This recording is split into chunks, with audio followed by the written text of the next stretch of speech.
I'm Zachary, 34 male, and I grew up in a family that was, well, comfortable. My dad had multiple businesses scattered across the city, real estate, retail, and a few others. My mom owns a couple of buildings, like buildings, plural. My grandparents, while not as wealthy, were the OG hustlers who scraped together enough success to give my parents their initial leg up. So yeah, business-minded people, generational wealth and an expectation that if you're born into this family, you're either gonna A, inherit something and not mess it up, or B, start your own empire. Naturally, I wanted to go with option B. I wasn't some clueless kid dreaming about opening a beach shack in the Bahamas. Not that there's anything wrong with that. I had a plan, a solid one in my opinion, cybersecurity. Ever since I was 14 and accidentally hacked into my school server to change my detention record, I've had a knack for computers. I went to college, got my degree in computer science, and spent hours obsessing over encryption, data breaches, and coding. After graduation, I realized that cybersecurity isn't just a cool career, it's also a lucrative one. Every company needs it. Every bank, every hospital. It's like selling umbrellas in a world where it's always raining data leaks. I had a vision, a potential client base, and a detailed pitch deck that I thought would knock anyone's socks off. But here's the catch. I needed money to start, like a lot of money. I wasn't asking for millions, okay? Just enough to get an office space, hire a small team, and invest in some initial software and hardware. I could have started smaller, sure, but I had this very clear image in my head of what the company would look like. One morning, I approached my parents. We were sitting in our living room and I presented my idea.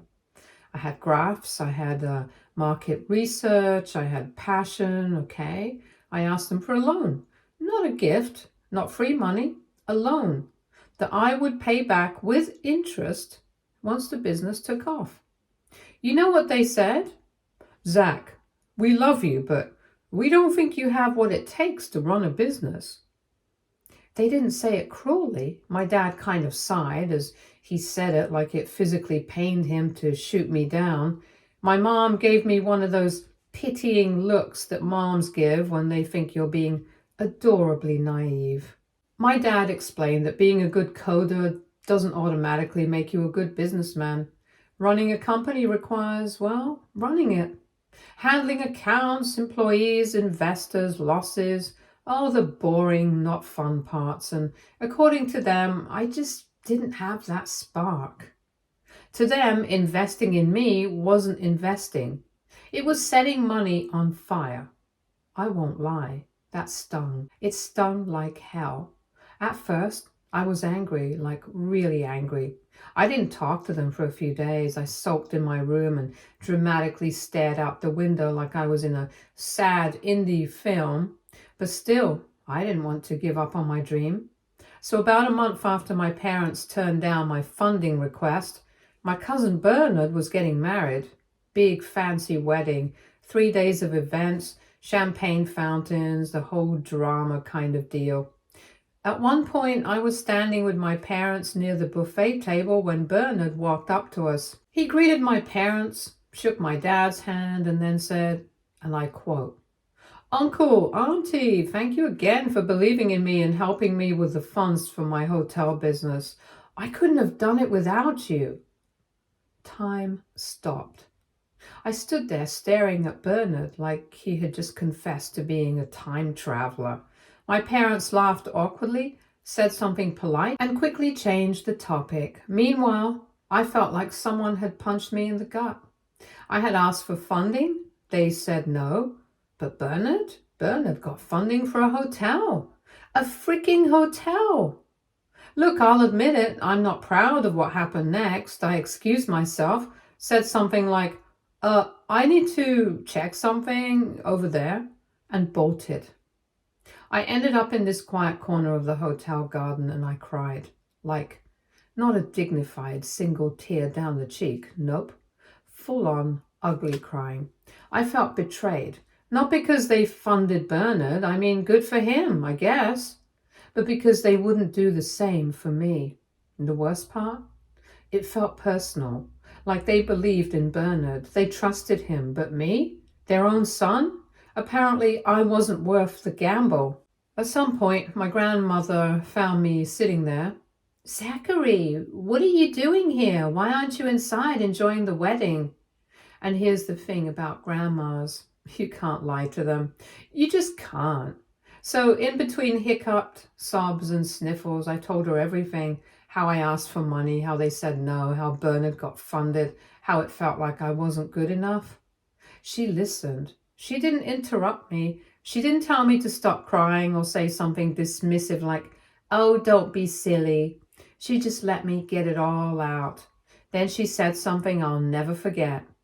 Zachary, sometimes people see potential in others because they see themselves in them.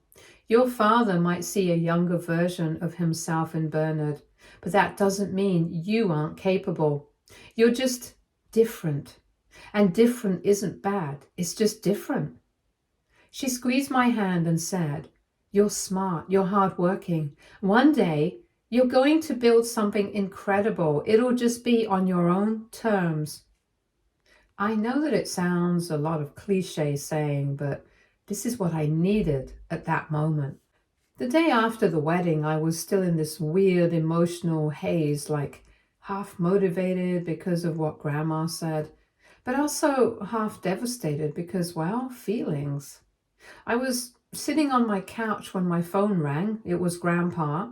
Now, my grandpa isn't the kind of guy who calls just to chat, so naturally, I panicked. I asked him if everything was okay, and he said that everything was fine, and he just wanted me to drive down and see him. I didn't ask questions. I just said, okay, Grandpa, I'll be there in 2 hours. When I reached their place, my grandma opened the door and gave me a warm smile. Come in, Zachary. Your grandpa's in his study. He was sitting in that chair when I walked in, but he immediately got up and hugged me. And that's when I started to relax a little. Grandpa didn't waste time with small talk. He said, your grandmother told me what happened at the wedding and how you feel about your business plans.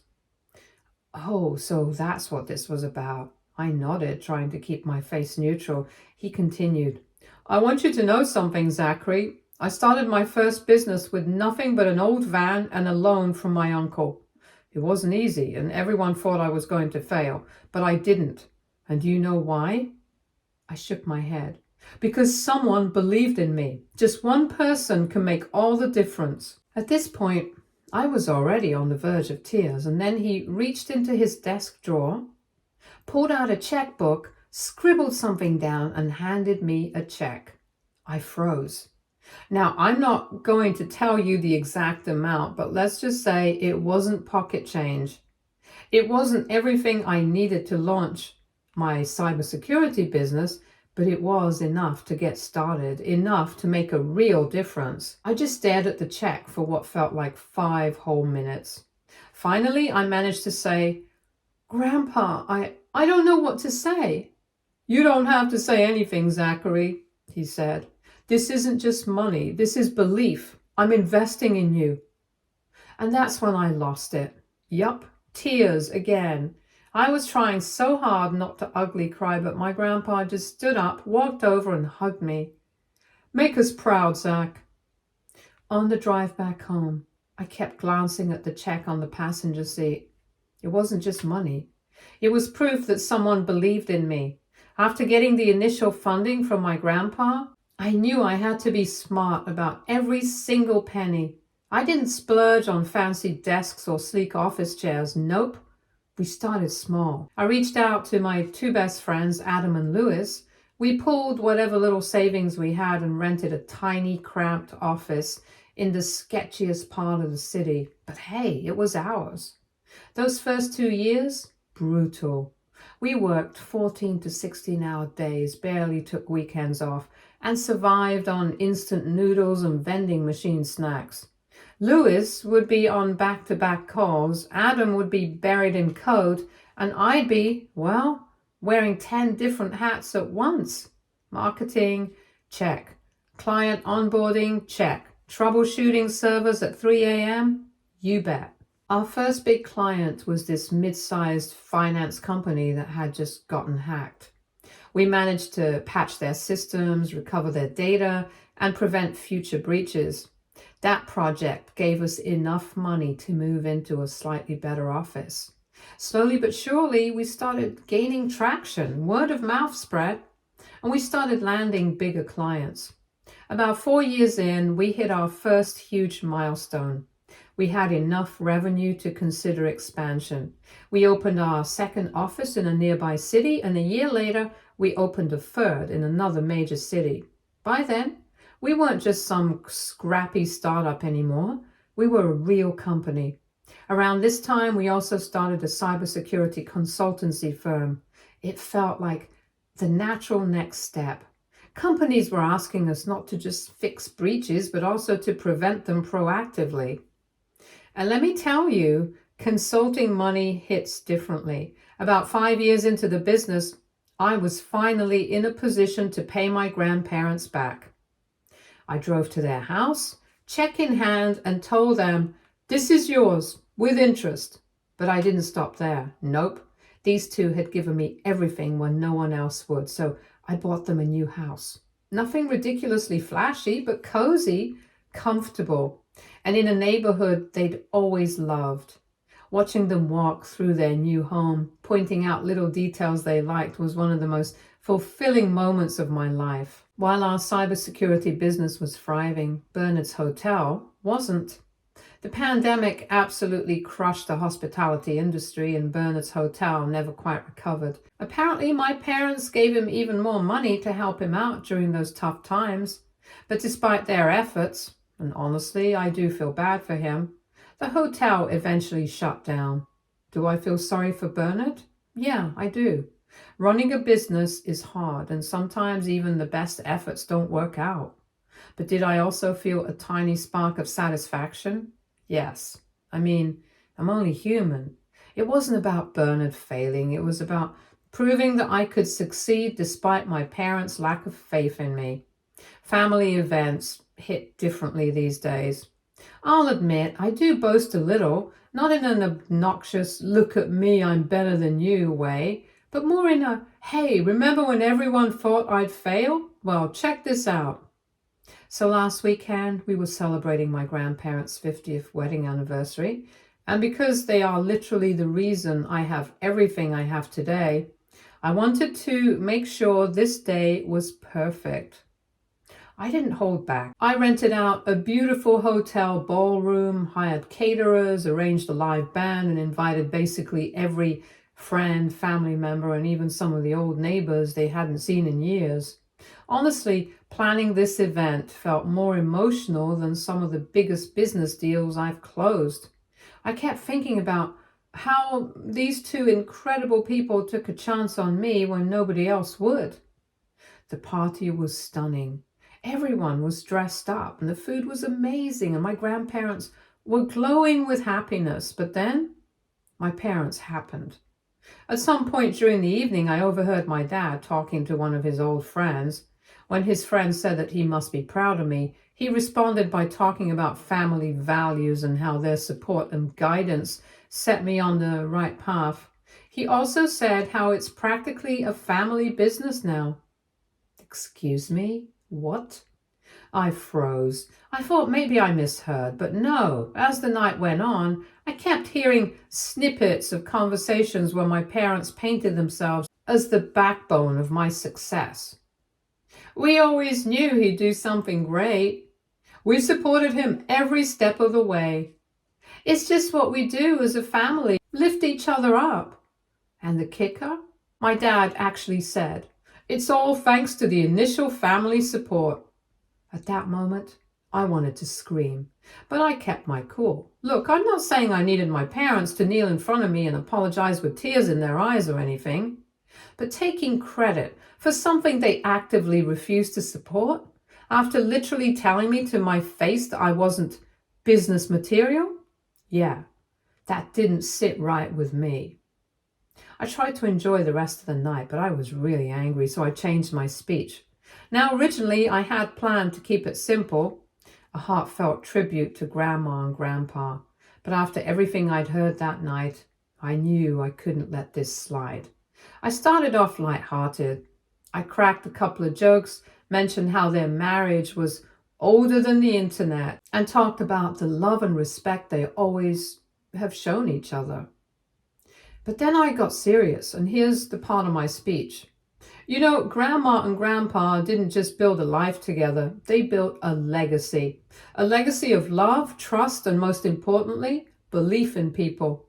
When I had a dream and everyone else shut the door in my face, these two opened theirs. They didn't just believe in my idea, they believed in me. And I owe everything I have today to their faith in me when nobody else had any. I paused. My parents were staring at me, frozen smiles plastered on their faces. So tonight, I want to raise a toast to Grandma and Grandpa, the only two people who believed in me when no one else did. This success, it's yours, not anyone else's. Grandma was in tears. Grandpa was nodding with that proud, quiet smile of his. And my parents, they smiled through gritted teeth. About 15 minutes after the speech, my dad found me near the dessert table. He was basically yelling at me, "What the hell was that speech about, Zachary? Were you trying to humiliate us in front of everyone?" I almost laughed. "Humiliate you? I just said the truth. You guys didn't believe in me, and Grandma and Grandpa did." My mom joined in. "You didn't have to air our family business out like that in front of everyone. You made us look terrible." At that point, I was already biting my tongue, trying not to snap. But then my dad said, "You act like we didn't do anything for you. We gave you a good life, a good education. How dare you make us out to be the villains in your little success story?" And that was it. That was the moment I lost my cool. I didn't yell at first, but my voice definitely rose. "You know what? You guys didn't believe in me. You had the money. You gave it to Bernard for his hotel without a second thought.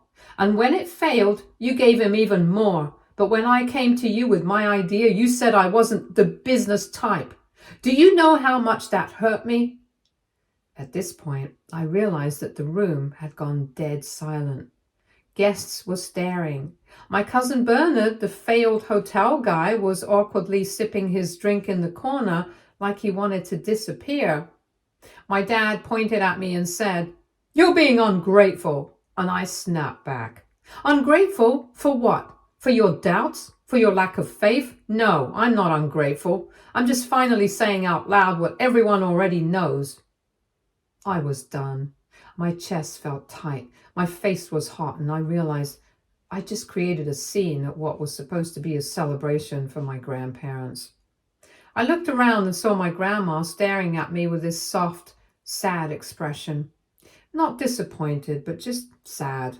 My grandpa had his arm around her like he was trying to keep her calm.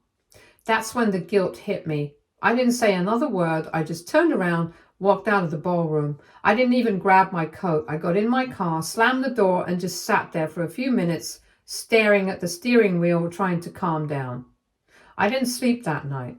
I kept replaying the argument over and over again in my head, and the next morning I got a text from my grandma.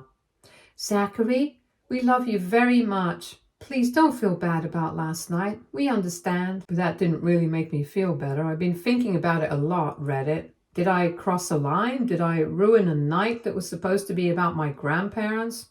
Update 1. Hey Reddit, it's me again. Buckle up because things have somehow gotten worse. Now, I thought things would cool down after that night. I thought maybe we'd all take some time and reflect and have a proper adult conversation later, but nope. My parents decided to go nuclear. It started small. Cousin texted me like, "Hey, Zach, did you really guilt trip Grandma and Grandpa into giving you money? That's what Uncle said." At first, I laughed it off because, come on, it sounded ridiculous. But then the calls kept coming. An aunt messaged me on Facebook saying she was disappointed in how I used my grandparents' emotions to get money out of them. I was floored. What? So I called my grandma immediately because I needed to know if she was okay. And she said, "Don't worry about what others are saying. We know the truth, and that's all that matters." She's honestly the sweetest woman on earth, and hearing her voice calmed me down a bit. But I couldn't ignore the fact that my parents were out there spinning some messed up narrative about me to the entire family. I'm not someone who likes confrontation, despite what my meltdown at the anniversary might suggest. But this time, I couldn't let it slide. I called my parents and asked them, "What the hell are you guys telling everyone? Why are people calling me and saying I manipulated grandma and grandpa?" To this, my mom said, "Well, you did cry to them, didn't you? You made them feel bad for you. That's manipulation." I was already on the verge of crying and told her, "Are you serious? I was crying because I was hurt, because you made me feel like I wasn't good enough. That's not manipulation, that's called having emotions." I heard my dad speaking in the background. "You can spin it however you want, Zachary, but everyone sees you for what you are now."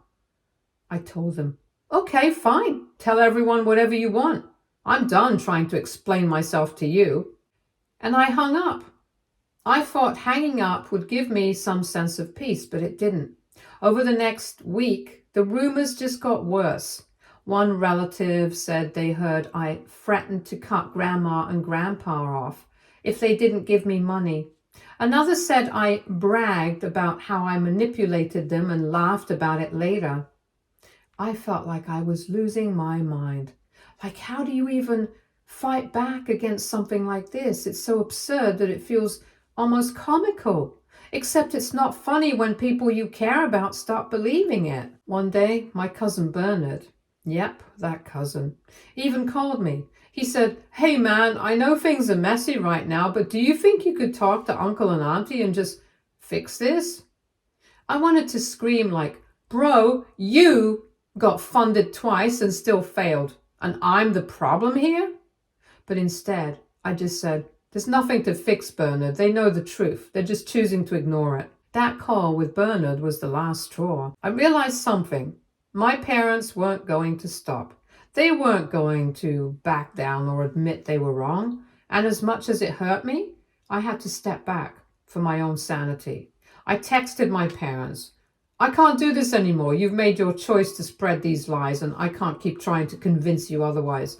I'm stepping back from this relationship for now. I love you both, but I can't keep letting this hurt me." And that was it. I blocked them on social media because, yep, they were making passive-aggressive posts about me, and I stopped replying to family members who were clearly just fishing for gossip.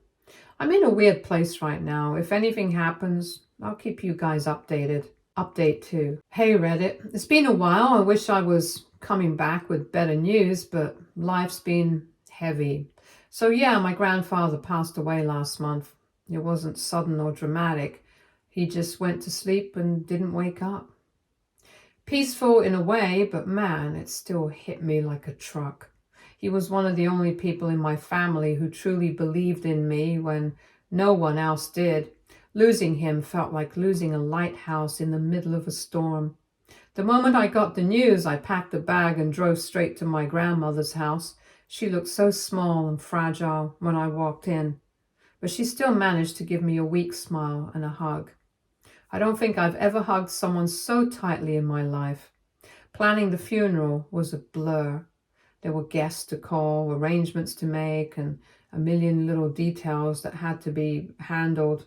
My parents were there too, and while we were civil, there was this weird tension in the air. Like we all knew there were unresolved issues, but no one had the energy to bring them up in the middle of grieving. The funeral itself was beautiful, honestly. Hundreds of people showed up. My grandfather was one of those genuinely good souls, and seeing how many lives he touched was overwhelming. Old business partners, childhood friends, neighbors, people came from all over to pay their respects. I tried to keep it together during the eulogy, but man, I lost it halfway through. My grandmother squeezed my hand the whole time, and I'm so grateful she was there because I don't think I could have gotten through it otherwise. Now here's where things got a little messy. My grandfather wasn't insanely rich or anything, but he did own a few properties, including this beautiful lake house. It's the kind of place you'd see on postcards. Wooden deck, big windows overlooking the water, surrounded by trees. My dad spent a ton of time there as a kid. And even I have some memories of running around the dock, fishing with Grandpa, and roasting marshmallows by the fire pit. So during the reading of the will, the lawyers started listing out assets, and then we got to the lake house. My grandfather had left it to me and my cousin Laura. For context, Laura is my dad's sister's daughter. She's honestly great, super kind, always level-headed, and someone I actually get along with. But the moment my dad heard the words, "Zachary and Laura will share ownership of the lake house," I swear I saw his jaw clench. He didn't say anything right then and there, but his face said it all. He was pissed. Like really pissed. After the reading, he walked out without saying a word to me. My mom followed him, and I just sat there awkwardly with Laura and my grandmother. For the next few days, while I stayed with my grandmother, my dad avoided me entirely. If we were in the same room, he'd act like I was invisible. My mom would give me these weird half smiles, but she didn't say much either. It's wild to me because it's not like I asked for the lake house. I didn't even know Grandpa was going to leave it to me. But somehow it felt like my dad saw it as another personal attack. Like Grandpa was taking my side in some imaginary war. Laura and I talked about it one night over tea. She admitted that she felt awkward too because her mom, my dad's sister, wasn't exactly thrilled about the will either. But at least Laura's mom didn't go full cold shoulder mode. One afternoon, I was helping my grandma sort through some of Grandpa's old things when she sat me down. She said, "Your grandfather loved your father very much, Zachary, but he also saw how hard you worked, how much you fought to prove yourself. He wanted you to have something that mattered to him." I think she knew I was feeling guilty about the whole situation. Like, did I accidentally drive a bigger wedge between me and my dad? Did Grandpa unintentionally make things worse by leaving me the lake house? But Grandma said something that stuck with me. "Your grandfather wasn't choosing sides. He was choosing love. He loved you and he loved Laura. And he wanted both of you to have a place where you could always feel close to him." The night before I left to go back home, I ran into my dad in the kitchen. He was making tea and I was grabbing a glass of water. For a moment, it was just silent. Neither of us said anything. But then he spoke. "You know, Zachary, that lake house was supposed to stay in the family. It was supposed to be ours." I replied, "It still is, Dad. I'm not selling it. I'm not turning it into a rental property. It's still ours." He didn't respond. He just stirred his tea, set the spoon down, and walked out. I don't know what I expected, an apology, an argument, maybe even a hug. But I got nothing. Update 3. Hi everyone, this will be my last post. There are a few things that I need to take care of now as my father has decided to sue me. He believes that the lake house belongs to him, even though my grandfather left it to me and my cousin Laura. I can't really discuss the details here because it's all very complicated and legal, but I'll try to give you guys a gist of what's going on. It started when my dad started showing up at my house unannounced, demanding that I do the right thing and give him the lake house. At first, I thought maybe he was just upset and wanted to talk, but when I refused to budge, he started making threats. He told me that my grandfather's will was wrong and that I was the one who was in the wrong for not sharing the house with him. It was like a switch flipped in him. Then came the papers. I won't go into detail, but basically my dad's team of lawyers sent me official documents accusing me of wrongfully obtaining the lake house and demanding I hand it over. He's saying that it's his inheritance, not mine, and that I manipulated Grandpa into leaving it to me. I mean, it's ridiculous, right? Grandpa clearly wanted me and Laura to have the house. But what hurts the most is the way this whole thing is affecting my family. My mom is still trying to play the mediator, trying to convince me to give in and just hand the house over so that we can move past this. She still hasn't fully realized what my dad is doing, and I'm honestly tired of explaining it to her. As for my relationship with my dad, it's done. I tried to reach out a few times, hoping we could talk like adults. Every time I tried, he just got angrier. He's called me names, blamed me for everything, made it clear that he has no intention of backing down. I'm at the point now where I don't think there's any going back. I don't think we'll ever be able to repair what's been broken. Thanks for all your support, everyone. It really means a lot to me. This will be my last post about the situation, but I wanted to thank you all for being there and offering your advice, especially those of you who've been in similar situations. I appreciate it more than you know. Stay tuned for more stories from our girl relationships.